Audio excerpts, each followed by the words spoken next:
Moral philosophy divides human action across two completely different standards of judgment.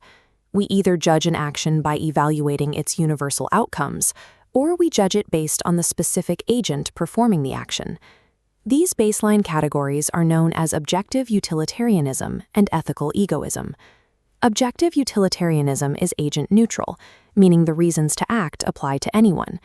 Ethical egoism is agent relative, meaning the reasons to act depend entirely on who is taking the action. This diagram illustrates a simple premise to test these categories. An action will make someone happy. Under the utilitarian framework, the logic routing validates the reason to act universally. The reason transfers cleanly across the gap between persons. If the action creates happiness, anyone in a position to perform it has a valid reason to do so. The egoist framework, however, validates the reason conditionally. The logic gate checks the target of the happiness against the identity of the actor. The reason to act is validated only if the someone being made happy is the agent themselves. Categorizing these theories by their broad outcomes is highly intuitive.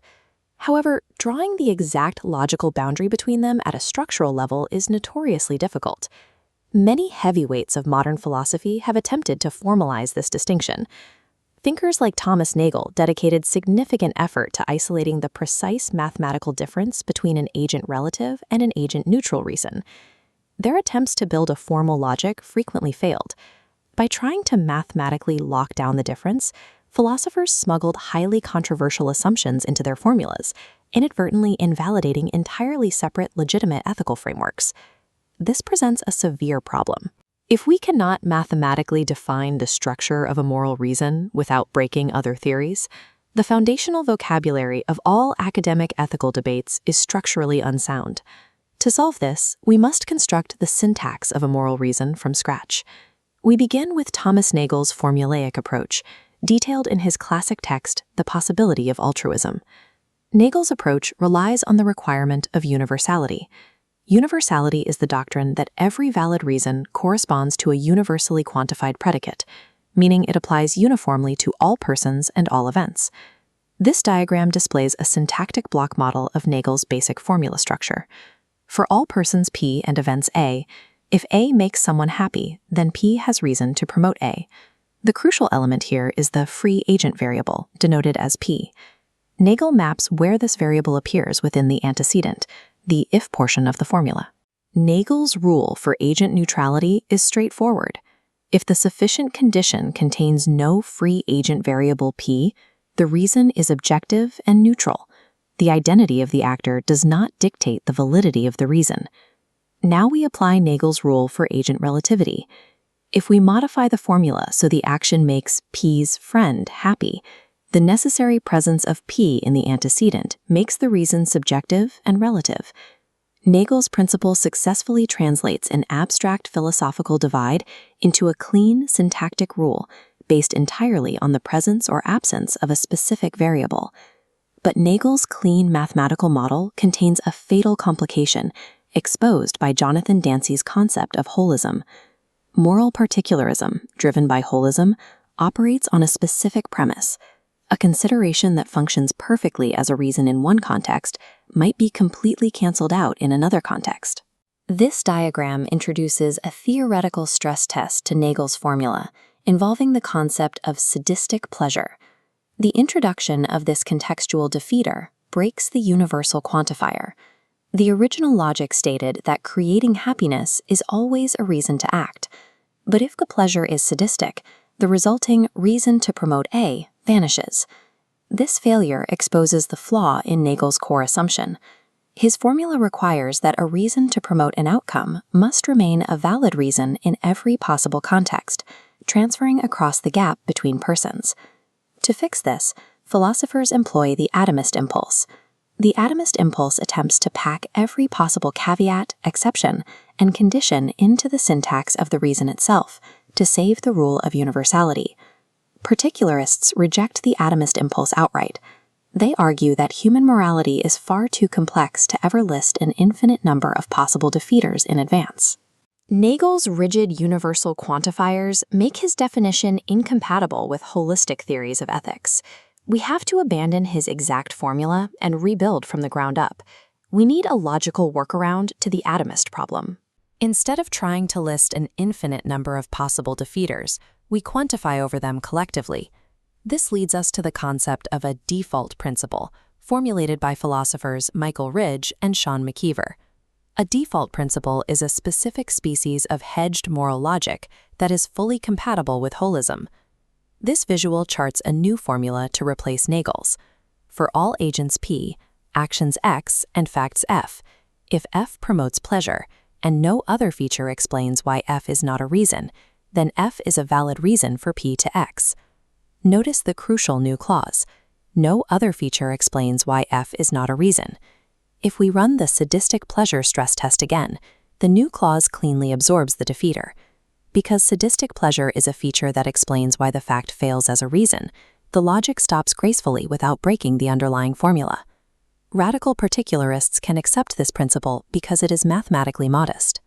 It accepts that morality is context-dependent and does not require a finite list of moral axioms to function. This structure often faces the vacuity objection, the worry that a catch-all clause makes the entire principle trivially true.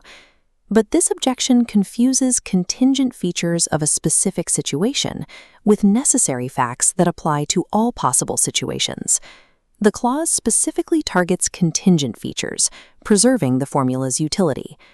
Default principles provide a syntactic chassis robust enough to survive holism, yet structured enough to allow us to analyze moral reasons formally.